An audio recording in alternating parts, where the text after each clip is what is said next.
o corpo do pecado seja desfeito, para que não sirvamos mais ao pecado, porque aquele que está morto está justificado do pecado. Está vendo aqui? Justificado do pecado. Se nós estamos justificados do pecado, como é que ainda somos pecadores? No antigo pacto, quando Cristo ainda estava vivo na terra, tudo que ele veio sobre a lei, ainda éramos pecadores. Mas quando Cristo morre, ele nos justificou, ele remiu nossos pecados. Nós deixamos de ser pecadores. Por isso que Deus diz, mas nós deixamos de ser pecador no Espírito. Na carne ainda habita o pecado, porque o pecado é Adão. Que a carne é Adão. Por isso diz, o pecado entrou pelo primeiro Adão e sai e vem ser justificado e tirado pelo segundo Adão, que é Cristo. Quando ele tira o pecado, ele está na carne, mas ele não tem poder algum sobre nós. Não tem mais. Amém? Então, por isso que Deus diz, não olheis ninguém segundo a carne, porque Deus não nos olha assim. Além que tenhamos visto Cristo na carne, não o vemos mais assim hoje. Entendeu? É exatamente isso. Deus não nos olha mais como pecador. Por quê? Porque o seu Filho na cruz já nos justificou, já perdoou nosso pecado, levou nossos pecados. Porque se nós ainda nos vemos como pecador, na parte espiritual, então o que Cristo fez na cruz é em vão, não vale de nada. Então como é que fica que ele levou nosso pecado, que nos justificou, que nos deu a vida eterna? Você acha que quem tem a vida eterna vai entrar lá no céu em pecado? Ou você acha que a carne, onde está o pecado de Adão, vai entrar lá no céu? Aí é onde fica claro, bem clarinho, que ele nos justifica em espírito.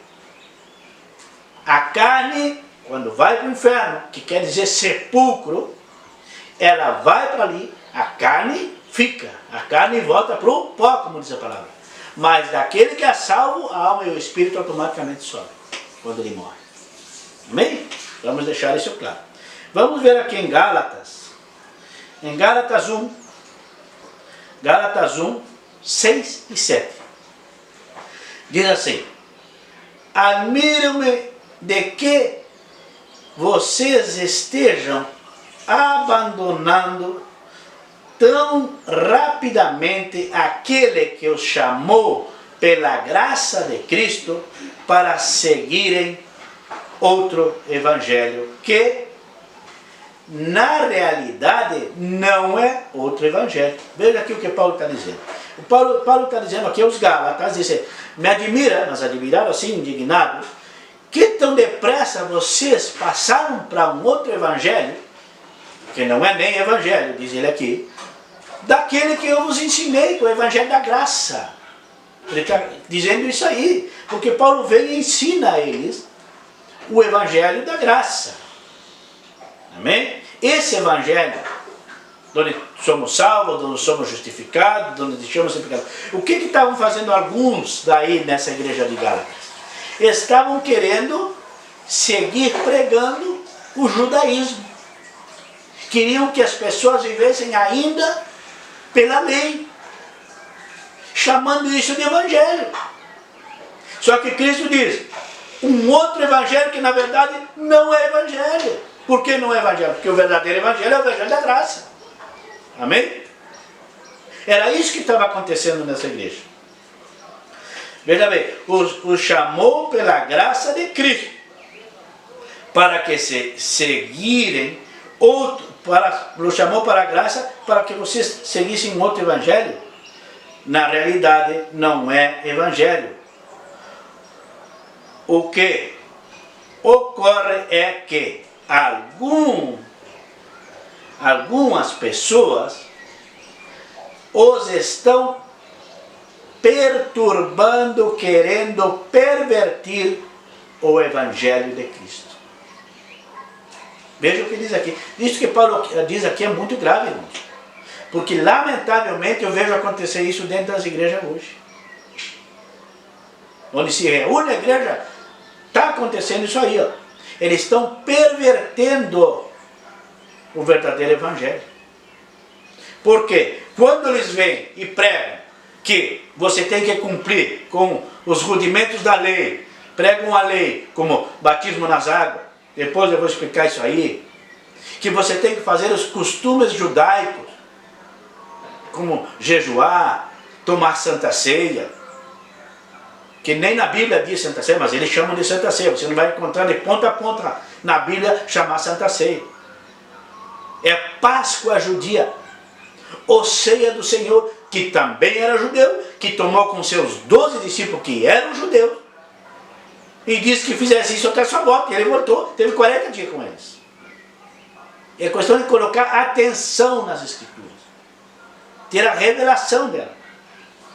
Paulo, lá em Coríntios, quando ele fala da Santa Ceia, ele está, na verdade, repreendendo aqueles que estavam fazendo isso. E quem era que estava fazendo isso na igreja de Coríntios? A igreja de Coríntios tinha uma mistura de gentios com judeus. Os judeus estavam querendo que os gentios e todos ali tomassem até a Santa Ceia, que era uma coisa para os judeus, não para os gentios. Era uma coisa do antigo pacto, não do novo pacto. Amém? A nossa ceia foi Cristo. Ele derramou na cruz, fez isso uma vez só e ali acabou. Amém? Mas é um tema que eu vou profundizar depois. Me acompanhe, siga, que eu vou tocar todos esses temas detalhadamente, sem sair da palavra. Veja que eu vou versículo por versículo.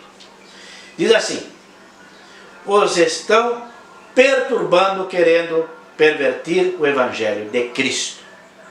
Por quê? Porque isso perverte o evangelho de Cristo. Se Cristo não prega isso, o Cristo ressuscitado, o que nós hoje devemos ouvir e seguir.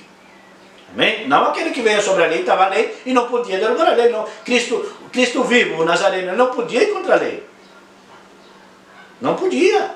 Porque o Pai deu a lei a Moisés. Deus deu a Moisés. Ele não podia chegar lá e fazer isso. Ele só fez isso e passou a ser sacerdócio superior ao de Moisés quando ele morreu.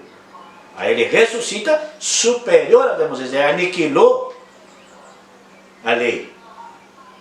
Amém? Só aí. Antes não podia fazer. Por isso que ele não pôde revelar muitas coisas aos seus 12 discípulos, como eu já disse, que só veio revelar depois a Paulo. Em Filipenses, vamos em Filipenses 2, 1 e 2. Vamos ler algo muito interessante. Veja bem.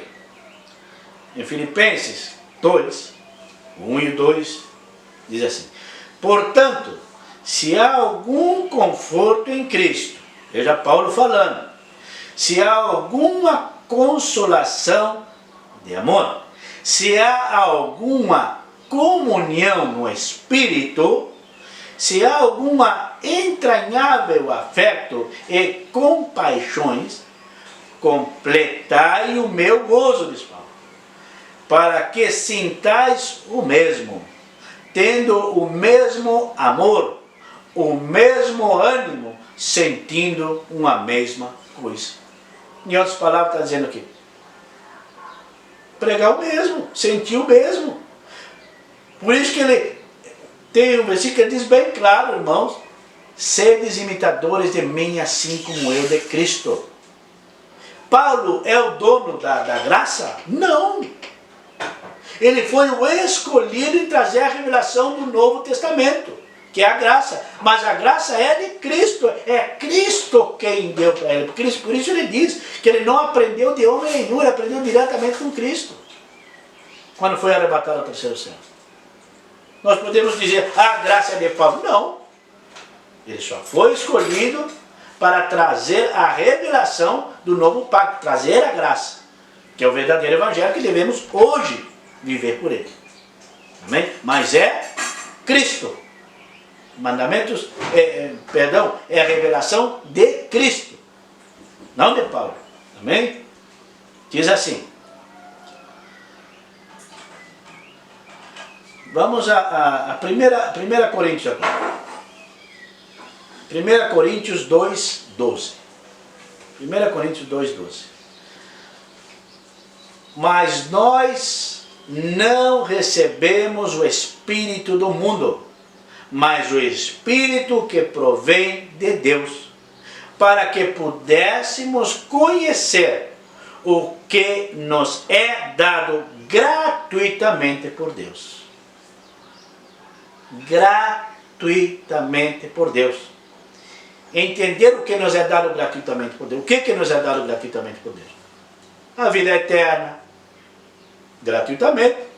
Ou temos que fazer alguma coisa para tê-la? Se Ele mesmo disse que era dom de Deus e não do homem. Ele quis dar, já nos deu. Nós recebemos, se você recebe algo gratuitamente, você precisa fazer alguma coisa para receber essa coisa? Ou o que seja que Ele tem dando? Não. Se é gratuito, você não tem que fazer nada, recebeu de presente. Desse Deus maravilhoso recebemos, entre a salvação, muitas outras coisas. A justificação, o perdão do nosso pecado, é infinito, que nós fomos abençoados com toda sorte de bênçãos nas regiões celestiais. Efésios 1:3, está claro isso aí. Fomos abençoados com toda a sorte de bênçãos espirituais nas regiões celestiais.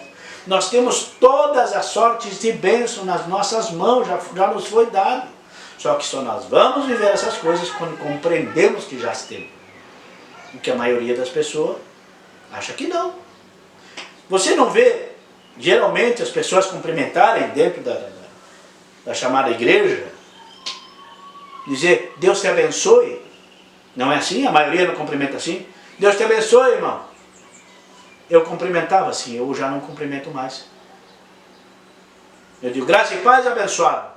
Porque eu compreendi que eu já fui abençoado. Porque ali em Efésios ele diz, vós sois abençoados com todas as sortes de bênção. É uma? É duas? Não, é todas. E diz, vós sois, já somos. Não é que vocês vão ser. Aí eu poderia dizer, que Deus te abençoe, irmão. Um dia lá, que Deus te abençoe. No futuro, não, eu já fui abençoado. Ao cumprimentar dessa maneira, é uma coisa que parece simples, mas ao cumprimentar dessa maneira, Deus te abençoa. Eu estou negando o que Ele mesmo está me dizendo na palavra em Efésios 1:3, que eu já fui abençoado. Cada vez que eu digo para você,